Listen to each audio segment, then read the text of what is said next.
Olá, meus queridos, a paz do Senhor Jesus. Aqui quem vos fala é seu irmão em Cristo, irmão Ezequiel Lopes.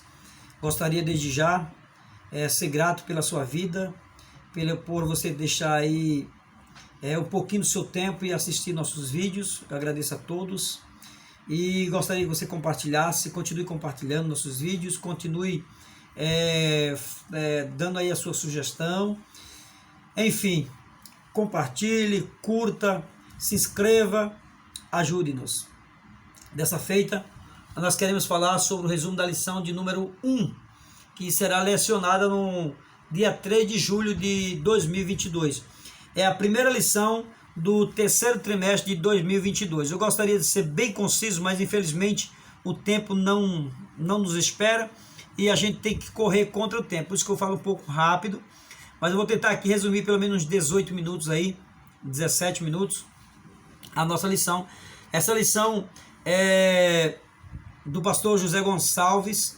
Ela vem com, a maioria das lições vem com 4 tópicos, e isso é um pouquinho dificultoso para o professor, né? Porque o professor não dispõe de tanto tempo para falar sobre esse assunto, ou qualquer assunto que venha a ser discutido na escola dominical. Com 4 tópicos fica um pouco difícil.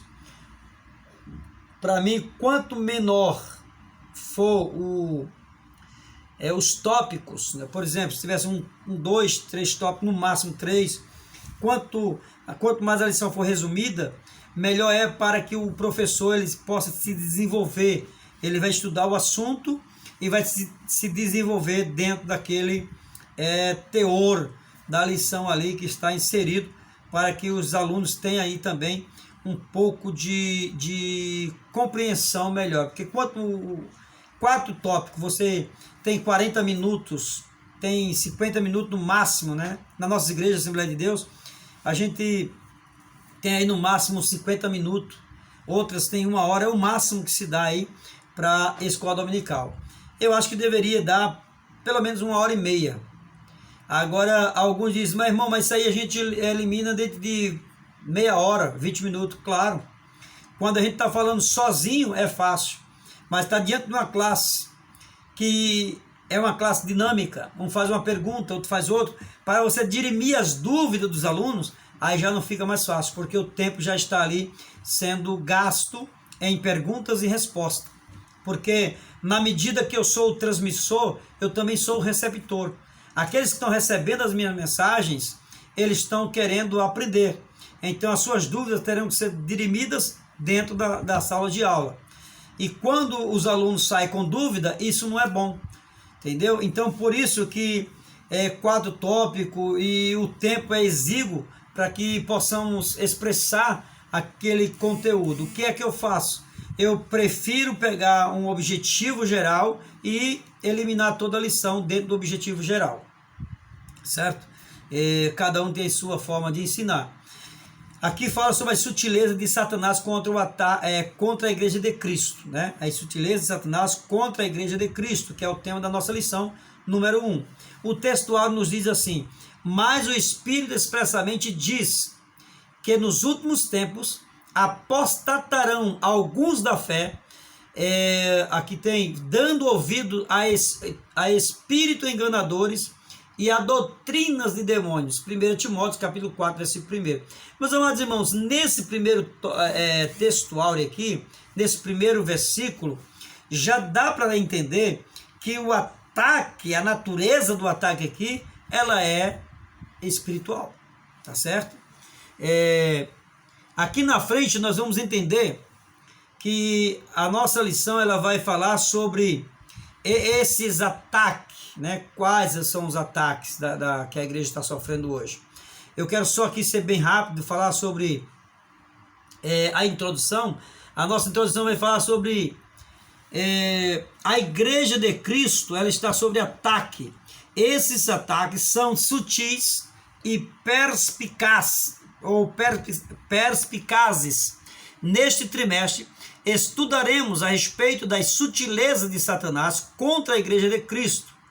Para desenvolver esse importante tema, contaremos, verdade, com o comentário do pastor José Gonçalves.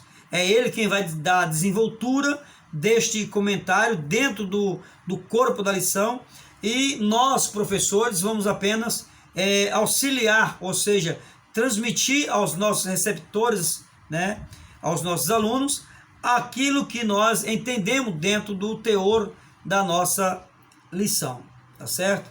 Então aqui fala sobre os ataques do inimigo.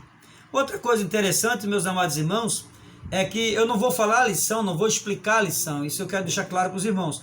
Eu não vou explicar a lição para vocês, porque nós temos o pastor Agnaldo Betti, temos os meninos ali de Recife, né, do Canal Brasil, que eles já ensinam a lição. E eu precisaria aqui dos 40, 50 minutos para ensinar para vocês. Mas eu não estou aqui para ensinar a lição. Eu vou resumir a lição dentro de um tempo mínimo possível, para que nós tenhamos aí um melhor apuramento, né? uma melhor apuração da lição, para que possamos apurar o máximo possível nesses pequenos detalhes que eu vou falar para os irmãos. A palavra-chave aqui é sutileza. O que é sutileza? Sutileza é uma habilidade. Sutileza é uma habilidade, sutileza é algo que vai levar você a fazer uma coisa delicado, uma coisa com cautela, com cuidado, com vigilância. Então ela diz aqui, ó, sutileza é um adjetivo que qualifica uma pessoa de algo delicado, né, de uma pessoa ou algo delicado. Sutileza é um adjetivo que qualifica uma pessoa ou algo delicado, meigo, suave. Trata-se de um comportamento hábil, ou seja, um cara inteligente. Quem é sutil é inteligente. Só que existe a inteligência para o bem e a inteligência para o mal. Tá certo? Então, as pessoas chegam sutil, aí diz para você, irmão, isso aqui é pecado. Você diz, não, isso aí não tem nada a ver não. Aí você vai fazendo. Ô fulano, aí, entendeu? Então, o espírito de nada a ver adentrou na vida da igreja, infelizmente. E tudo hoje em dia não tem nada a ver. Nada mais é pecado. Você faz o que você quiser, o que você achar melhor, e está tudo certo. A Bíblia diz que o inimigo das nossas almas, que é o diabo, ele cauterizou a mente do incrédulo para que não creasse nas verdades. E também cauterizou a mente dos crentes. Sabe por quê? Porque muitos crentes se desviaram. É como o apóstolo Paulo falou a Timóteo, capítulo 4, versículo 1. Que o diabo, ele cegou a mente das pessoas, ele foi sutilmente ensinando suas doutrinas, e as pessoas foram se afastando de Jesus a ponto de apostatarem-se da fé. Então, lá em Hebreus fala que muitos se apostatarão da fé, ou se apostataram da fé, e aquela palavra ali, apostataram-se da fé, é que caíram ao lado. No original grego, aquelas pessoas que apostataram da fé ali, caíram ao lado. Aqueles que caíram ao lado é para não mais se levantar. Infelizmente, caíram e não voltaram a levantar-se outra vez. E a própria Bíblia diz que é impossível que haja um arrependimento. É impossível que eles voltem a ser o que ele era antes, porque ele apostatou da fé de uma forma tão ferrenha que a ponto de desacreditar no próprio Deus. Tem pessoas que não acreditam mais em Jesus Cristo como Senhor. A Bíblia diz que ninguém diz que Jesus é Senhor, senão pelo Espírito. Então, se a pessoa não diz que Jesus não é Senhor, não é Deus, aí o negócio está complicado. Né? Outros dizem que a Trindade também não existe, não crê mais na Trindade. A Bíblia diz que temos que ensinar as nações e batizá-las em nome do Pai, em nome do Filho, em nome do Espírito Santo. Está uma forma batismal ali, tripla, né? Uma forma tripla de batismo nas águas. Então, a forma batismal é uma forma tripla. E dizer que não existe o Espírito Santo como Deus, não dizer que existe Trindade simplesmente porque não está escrito na Bíblia, isso é um perigo muito grande. Tá? Porque nem a própria Bíblia tem Bíblia na Bíblia. Tá certo? Dentro do teor bíblico você não vai achar a palavra Bíblia. Certo? E outras palavras que você não vai encontrar, mas não quer dizer que ela não é a palavra de Deus. Okay? Muitos não creem mais na palavra de Deus, mas o apóstolo Paulo diz que toda a escritura é divinamente inspirada por Deus. Quando Paulo diz que toda a escritura é inspirada por Deus, Paulo está dizendo que a Torá a Taná é inspirada por Deus. Claro, Paulo foi direto no Taná e disse que o Taná é inspirado por Deus, ou seja, os escritos do Antigo Testamento, especialmente os 5 primeiros livros de Moisés, né? Que é o Gênesis, o Êxodo, o Levítico, o Número e o Deuteronômio. Então esses 5 primeiros livros da Bíblia é chamado de Torá ou Lei. E Moisés se reportou a isso, porque Paulo se reportou a isso porque Paulo era um observador da lei, era um cumpridor da lei. Paulo, ele era um ferrenho defensor da lei. E Paulo sabia muito bem que a Torá era inspirada por Deus. Quando Paulo usa toda a Escritura, ele tanto se reporta ao Antigo Testamento, quanto toda a Escritura que é suficientemente comprovada como palavra de Deus. Tá certo? Quando você lê a Bíblia e entende que ela é a palavra de Deus, ela é chamada de Escritura. Em 1 Pedro nós vemos que, para capítulo 3, se não foge da mente, e versículo 1 ao 15, você vai ver que ele fala que a palavra de Deus, ela é inspirada por Deus. Paulo escreveu pontos difíceis de entender, como o próprio Pedro falou, diz que ele escreveu movido e inspirado pelo Espírito Santo. Então, se ele foi inspirado, ou seja, a palavra inspirado ali no original é soprado. Soprado por quem? Pelo Espírito de Deus. O soprado ali é inspiração divina. Então, toda a Bíblia é inspirada por Deus. Certo? Já passou aí 11 minutos.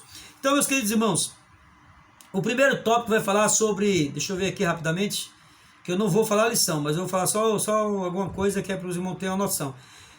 O primeiro tópico ele vai falar sobre os ataques, né? Os ataques do inimigo contra a nossa vida.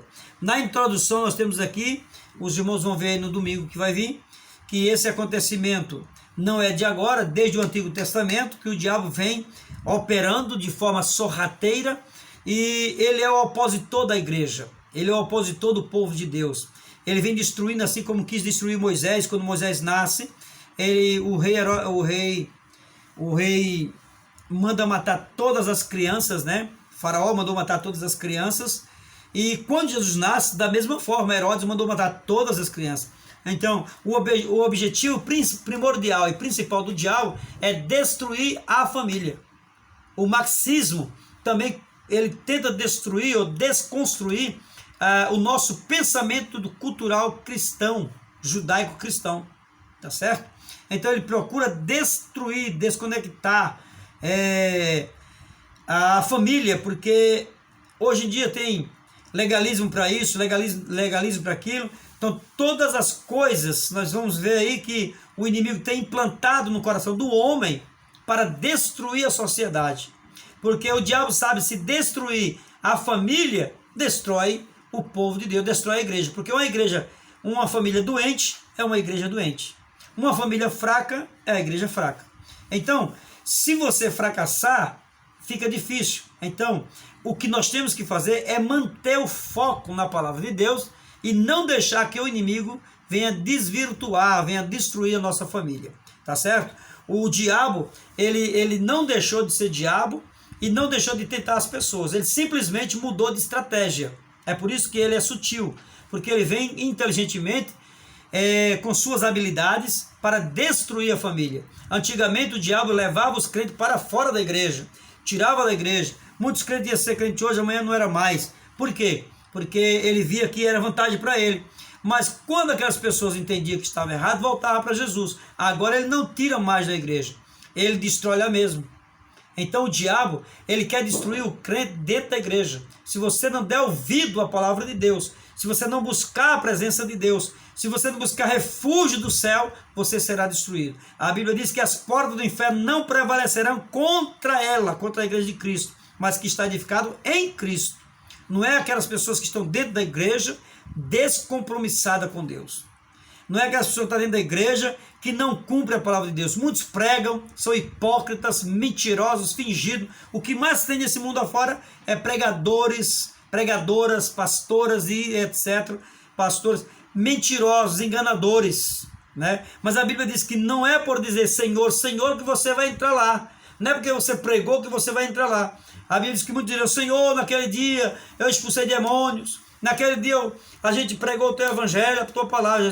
apartai-vos de mim, maldito, que eu nunca vos conheci. Por que Jesus vai dizer que nunca conheceu? Porque os feitos daquelas pessoas era hipócrita. Ele era um verdadeiro hipócrita, ele nunca se converteu ao Senhor. Por isso ele era um verdadeiro hipócrita, mentiroso, fingido. E ali é uma abominação diante de Deus. E o pecado do homem, 59 de Isaías, está escrito que o pecado, ele separa o homem de Deus, de um modo que Deus não ouve aquela pessoa.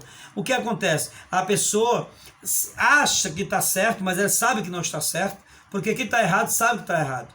Deus infundiu na mente do homem o que eu chamo de uma voz secreta. Nós temos consciência, eu chamo de voz secreta, porque quando você diz, olha, eu não fiz isso, mas você sabe que fez, aí a voz secreta de Deus diz, fez. Ah, eu não estou em pecado, a voz de Deus dentro de você diz, você está em pecado. Então o homem sabe que está errado, e ele está sendo condenado, porque ele sabe que está errado. E a Bíblia diz no capítulo 4 de Tiago, 4,17, se você sabe fazer o bem e não faz, peca. E se você sabe que está pecando e diz que não está pecando, você está pecando duas vezes. Então o homem é mau. Então se você não tiver estruturado na palavra de Deus, vivendo a palavra de Deus, você pode pregar bonito, pode cantar bonito, pode até fazer milagre, mas jamais você vai adentrar no céu. Então, queridos irmãos, o primeiro tópico vai falar sobre o ataque, que é a sutileza do diabo, né, que nós já vimos aí nos versículos supracitados. E o que é a sutileza, que é um adjetivo que eu já falei para os irmãos, né? A sutileza é um adjetivo que qualifica uma pessoa ou algo delicado, né? Uma pessoa hábil, uma pessoa inteligente, isso é sutileza. E o tópico 2 ele vai falar sobre... O tópico 2 vai falar sobre... Jesus Cristo, cadê? A natureza do ataque. Qual é a natureza do ataque? A natureza do ataque é espiritual, né? Nós entendemos isso. O tópico 3 vai falar sobre as esferas do ataque. Na esfera religiosa, é a que eu falei, que muitos são hipócritas, pregam bonito, falam bonito, mas não adianta você falar bonito, pregar bonito, cantar bonito, se você não se converter, vai para o inferno, tá certo? O quarto tópico fala a igreja protegida, mas a igreja é protegida quando ela vive dentro da palavra de Deus, orando e pregando na unção do Espírito Santo. Então pregue a palavra, ensine a palavra, ore, jejue e consagre a sua vida diante de Deus. A Bíblia diz que tem casta de demônios, só sai no jejum e oração. Isso fala de santidade contínua. Jejum e oração não é que você vai viver orando todo dia, de joelho, jejuando todos os dias. Mas é uma vida consagrada diante de Deus. Isso é viver em uma vida íntima com Deus. Que Deus abençoe, que o Espírito Santo possa falar melhor e mais forte em cada coração. Como eu falei, não vou ensinar a lição. Simplesmente é um resumo para que os irmãos entendam. Compartilhem nosso vídeo, comentem, se inscrevam para a glória de Deus, tá bom? Eu fico grato, que Deus abençoe e que possamos aprender no domingo próximo, dia 3 de julho, na escola dominical. Não deixe de ir para a escola dominical, participe da escola dominical, mas saiba que o inimigo é sagaz, é astuto, é perspicaz. O inimigo ele é hábil, ele é inteligente, ele quer destruir sorrateiramente, ele quer destruir a sua vida bem devagarzinho. Sabe aquele versículo que tem em Joel? A Bíblia diz que o migrador, o cortador, o sugador, ele vem sugando a sua vida aos pouquinhos. Quando você perceber, você já está morto. Então que Deus abençoe e que possamos vigiar, orar, pregar a palavra de Deus, viver a palavra, estudar a palavra, para que possamos resistir o nosso adversário. Que Deus abençoe em nome de Jesus.